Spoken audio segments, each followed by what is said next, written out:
Coming of the Kingdom, Part 8, Session 9. 天国的来临第8部分第9讲 Section 37, Foundation and Authority 第37段教会的权柄教会的根基356页。我们上一讲已经读了马太福音16章17到19节，我们从这一段的第2小段开始。The first question is, 我们第一个问题要问的是 What does Jesus mean when he says, Thou art Peter, and upon this Petra rock I will build my church, ecclesia? 耶稣说，你是彼得，我要把我的教会建造在这个磐石 rock Petra 上，是什么意思呢？ Does this suggest the people of God, that is the people of Messiah, in a general sense of the word? 当他说我的教会的时候，耶稣是暗示着整个上帝的子民弥赛亚的子民，就是从一个比较广泛的意义来看教会这个字吗？ Or are we to think of a special form of this people as is supposed by, for example, Kaltenbusch, Schmidt, and others who speak of a Messiah Jesus synagogue? 或者说我们要看到一个上帝子民一个特殊的形式，譬如说 Kaltenbusch, Schmidt 等等的学者们，他们是论到一个弥赛亚耶稣会堂呢？ By this, they understand a separate organization of Jesus' disciples within the whole of the Jewish community. 后者的意思就是说，在整个犹太人的社团里面，一个分出来的一个组织，由耶稣的门徒组成。If put in such a way, our choice is not difficult. 假如是这样子来问的话，我们的选择是明显的。At least as far as Matthew 16:18 is concerned, 至少怎么去解释马太16章18节是很明显的。For in the first place, it is questionable whether such separate synagogues, that is distinct from the official ones, actually existed. 第一个问题就是，究竟这种的分别出来的另类的犹太人的会堂，就是与官方的不同的会堂，具体存在过吗？ So that the linguistic usage to which Schmidt makes appeal has certainly not been established. 所以呢，既然不确定这个事情 Schmidt 所诉诸的用词就没有根据证明了。Furthermore, 进一步的说 the factual basis for such a specialization of the word as a ecclesia equals Kanishta equals Sondersynagoge, special synagogue, cannot be discovered. 进一步的，这种的 ecclesia 教会这个字就等于 Kanishta， 就等于一个特别的会堂。这种的这些字的特殊的用法，我们还没有找到事实的根据。It is true that the argument has been advanced that building the church is not an obvious metaphor if ecclesia is taken to mean God's people.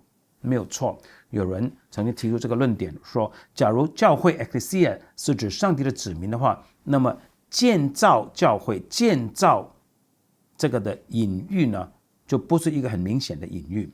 Whereas this objection will be removed if we conceive of ecclesia as Kanishta, because the latter word may also denote the house of the synagogue. 但是呢，假如我们看 ecclesia 教会是个 Kanishta， 就是一个特殊的会堂的话呢，就没有这个困难了。因为呢，这个字就有可能是指会堂那栋的建筑物所以就可以讲到建造我的教会。But the following objections must be made against this. Sharon Bridebos, 我们的作者有提出3方面的反驳的理由。A. 第一个反驳理由 The metaphor building the church. 耶稣说我要建造我的教会，建造这个暗喻is not based on the association of the house of the synagogue.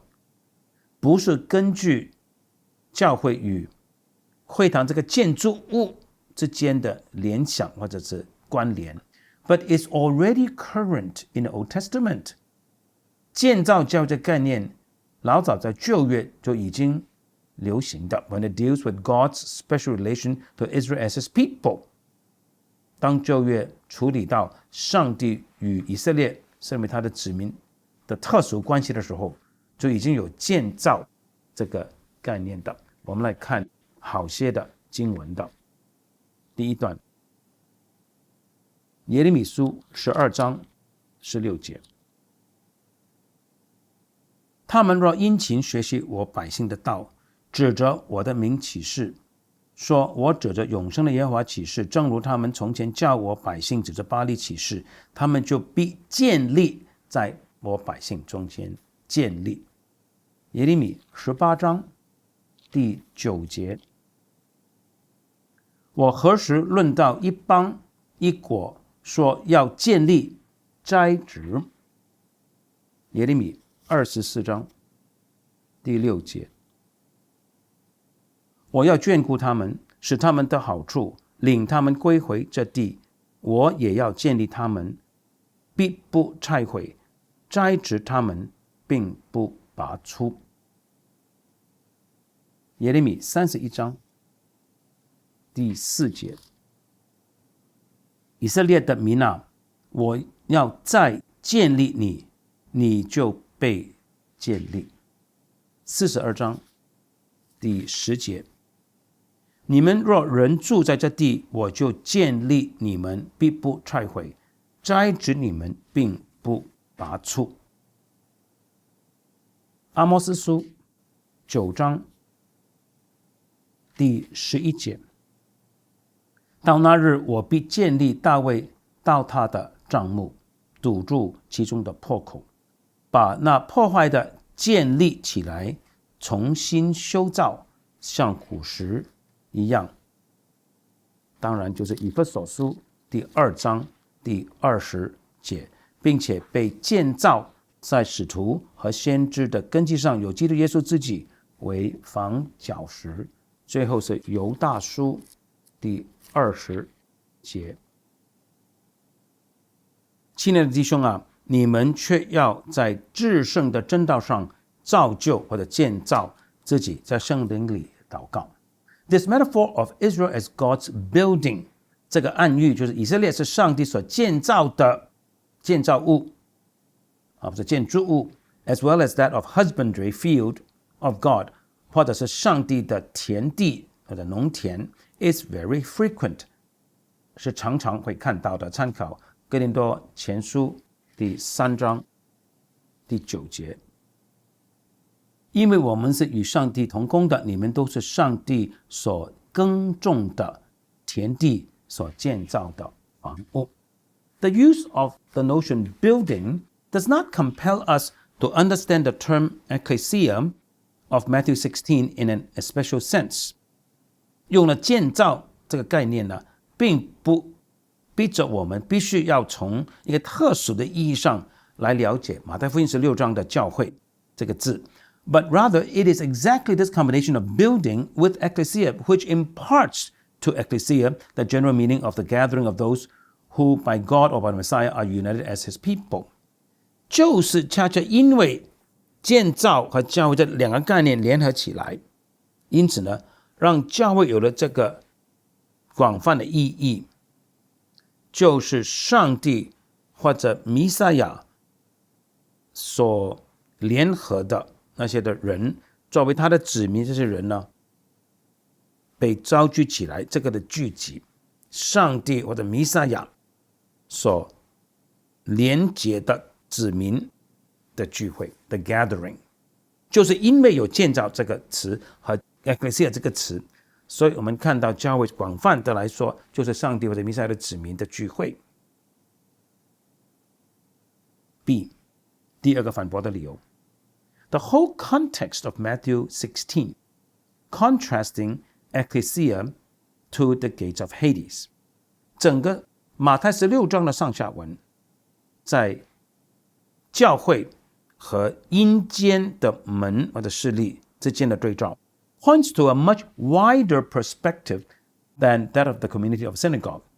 指出的那个是一个广泛的一个视野，远远超过一个犹太会堂的群体。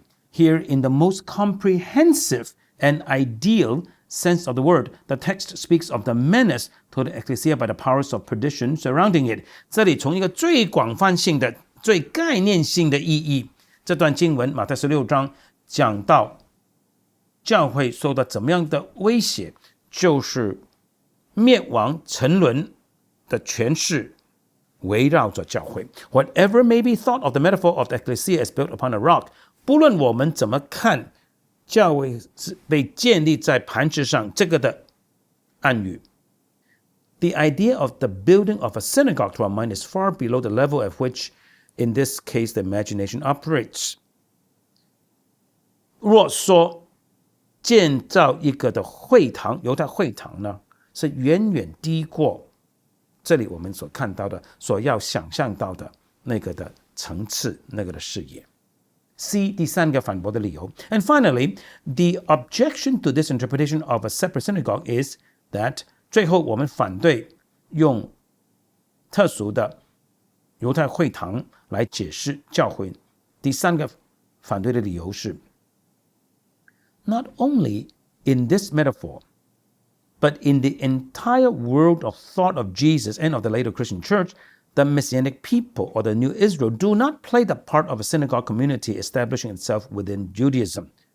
不单单在这一个的暗喻中，就是在整个耶稣和后来基督教会的整个思想世界里面呢，弥赛亚的子民或者新的以色列从来就没有扮演一个犹太会堂群体的角色，就是说在犹太教里面自我建造一个分别出来的犹太会堂的群体，从来没有扮演这个角色的。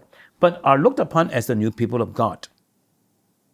教会就被视为是上帝新的子民， that must replace the old， 必须或者必然会取代旧的上帝的子民， and thus replace it， and 事实上取代了上帝的旧的子民的。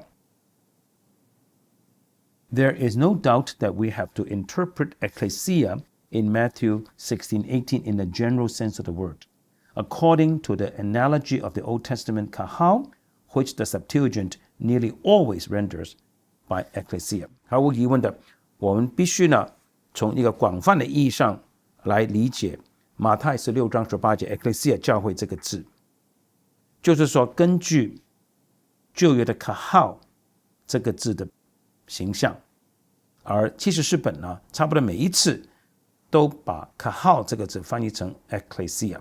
When used in a religious sense, the kahal Yahweh, it has the meaning of the people in its unity and collectivity, elected by God and set apart from other nations。 kahal 这个字从一个宗教的意义上来说，就是说耶和华的 kahal， 耶和华的会众，它的意思呢就是上帝所拣选的，上帝从万国所分别出来的子民，从整体来看，从群体来看。 As such, its equivalent is the Greek laos, people of God, people of the covenant。 所以呢，从上帝拣选的整个的子民这个角度来看呢， kahal 这个字就是希腊文 laos 这个字的相称的，就是说上帝的 laos people， 上帝的子民，约的子民。 Here Jesus speaks of his church, his people。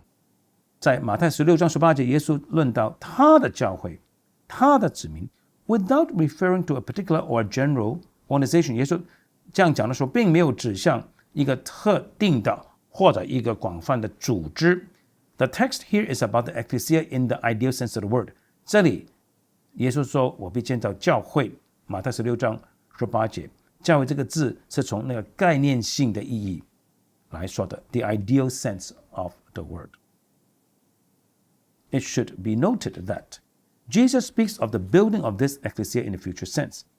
我们必须注意到耶稣是从将来这个意义上来论说他必要建造他的教会的。 This is not saying that the earliest buildings of this church are only future。 这里并不是意味着说这个教会的开始，最早的开始还仍然是将来的，不是的。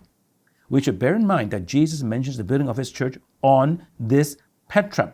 我们必须记住耶稣提到他必在这个 Petra 磐石上建造他的教会的。 In this sense, the building was only future。 从这个意义上来说，这个建造的工程还是未来的。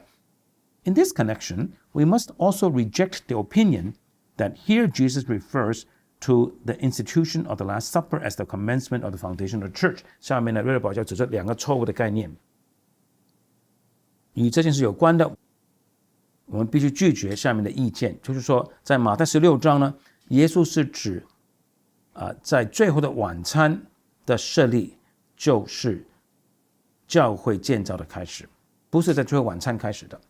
第二个错误的概念 ，or to his death and resurrection， 或者是说耶稣的死和复活就是开始建造教会的时刻。For then it would not be clear what meaning is to be attached to the words on this Petra。假如是指最后晚餐或者死或者复活的话呢，我们就不很清楚在这磐石上这些字是带有什么意义了。There is no doubt that the subject is the building of the Christian church on the work of Peter。毫无疑问的，耶稣这里所讲到的是在彼得或者彼得的工作的根基上建造基督的教会 which was to start after Jesus' death and resurrection， 而这个建造是耶稣的死和复活之后。As is well known， 众所周知 many Protestant exegetes have considered that by the words this Petra, it was not the person but the faith, the confession, or the office of Peter that was meant。 很多基督新教的解经家都认为在这个磐石上，这个磐石不是指彼得其人，乃是指彼得的信仰、彼得的任性或者彼得的职分。This was probably a reaction to the Romanist teaching of the church。 很令人惊讶的是，瑞德堡这样来表达，他说呢，这个最有可能是因为基督新教的学者们呢，对罗马天主教的教会论的一个的反弹。Other expositors went even further， 有些的解经家就更加的所谓过分 and understood this Petra to indicate Christ himself。 他们认为这磐石就是指耶稣基督他自己 or his messiahship and his existence as the Son of God， 或者是耶稣基督弥赛亚的身份，或者耶稣基督身为上帝的儿子。The change from Petros to Petra has been adduced as an argument in favor of this view。 用来印证这个观点的是有下面这个论点，就是说耶稣从彼得 Petros 转到磐石 Petra， 学者们用这个作为证据。 The second term Petra， 磐石 Petra 这个词 and not Petros， 不是彼得 or simply the pronoun you， 或者很简单的用代名词你。Is explained as a means by which to put Peter's confession in the foreground and his person in the background。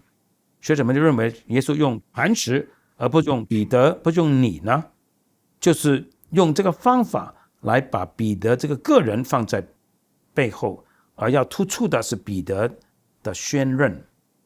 In our opinion， 下面是瑞德堡的批判，按照我们的意见 ，such explanations are far from convincing。 这种的解释呢，太没有说服力了。The use of the word Petra can be best explained by consulting the original meaning of the word。 耶稣用 Petra 这个字是怎么去解释呢？最好是看这个字原来的意义。Petra means rock， Petra 这个字就是磐石的意思。Whereas Petros has a general meaning of stone， 而彼得 Petros 这个字的意思是一般性的，就是石头。The feminine ending in Petra, however， 但是这个 Petra 磐石这个阴性 was not suitable as a name for Simon， 就不适合的用在西门的身上 ，so that instead he was called Petros。 所以呢，他被称为 Petros， 阳性的一个字。But when the proper name is again made a substantive, as here， 那么当这个专有名词彼得现在转成一个实词 substantive 磐石的时候呢，就正如这里所发生的 ，Petros must be replaced by Petra。Petros 彼得阳性这个字必须由 Petra 磐石阴性这个字所取代了。The most natural view is that Petra is simply a repetition of Petros。最简单自然的观点就是说，磐石这个字只不过是彼得的一个的重复的一个字。Here, Christ certainly means Peter himself。这里耶稣很肯定就是指彼得他自己。那下面呢，Ridley会继续讲彼得身为使徒，不过有他的权柄，他的权柄又有他的限制的。The question about the sense in which Peter can be the rock on which Jesus builds his church is not difficult to answer。若要问耶稣说彼得就是那个磐石，耶稣要在这个磐石上建立他的教会，这个意思是什么呢？这个问题不难回答的。He will be such as an apostle。 彼得是磐石，他是身为使徒做磐石的。That is, as the witness of what he had seen and heard。 就是说他是他所看见的所听见的事情的见证人。And as the confessor of Christ's glory， 他是宣告承认基督荣耀者。And not only because he would be the first stone of the new building to which later believers would have to be joined， 而不仅仅是因为他是第一块石头，在这个建筑物上面第一块石头，然后后来呢，其他的后来的信徒们会加入的，不是的。彼得是磐石，不是因为他是第一块石头，是因为他有使徒的身份，有见证人的身份，有宣认者的身份。The building of the church upon Peter can hardly mean anything else than Peter's future apostolic activity。 把教会建立在彼得的根基上的意思，就是指着彼得将来的使徒的工作。The fact that it was he and not the other disciples here mentioned。 那为什么耶稣讲到他，而不是提到其他的门徒们呢？ It's explicable on the one hand by pointing to the circumstance that he and not the others made profession of Christ in answer to Jesus' question。 可以这样来解释，就是整个的事件呢，是彼得而不是其他的使徒们承认耶稣基督，这样子来回应耶稣的问题的。On the other hand, it is also in accord with the prominent place that Peter seems to have occupied。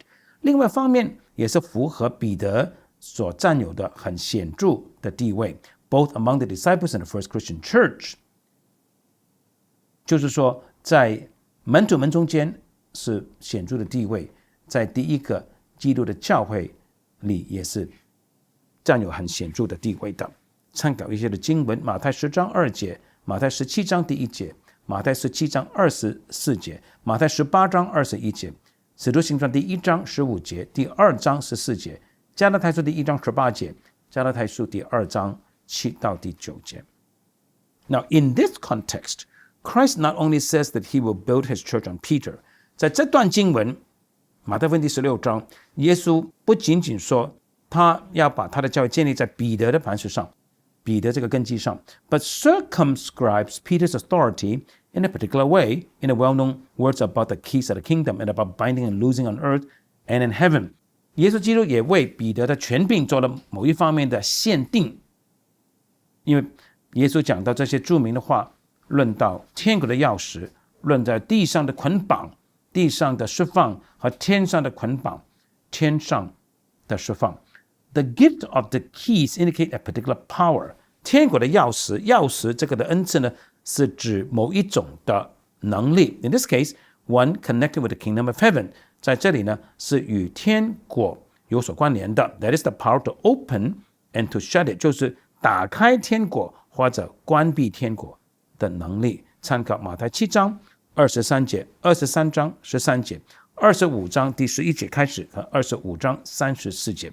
There is no suggestion of a gatekeeper， 一点都没有守着门口、守门者的含义。Rather, it is that of a caretaker， 其实一个管理者的意思。Who gets the keys from his master， 这个看管者是从他的主人拿到钥匙的。以赛亚书22章22节，启示录3章第7节。And who is now in charge of what is done inside？ 现在这个看管者呢，负责在门内里面所发生的事 ，as well as gaining entrance into the house， 也是管理着谁可以进入到这个房子里面。The principal thing, however, is that Peter is given authority with respect to the kingdom of heaven. 重要的是彼得现在是领受了关于天国的权威，意思就是说不是关于教会的。And this cannot be taken to refer to anything else than to the admission to the kingdom and entry into it. 所以这里的意思只是指人们如何获准进到天国，或者具体的进到天国里面。参考马太23章13节，启示录3章7节，启示录1章第8节。This certainly does not mean the church.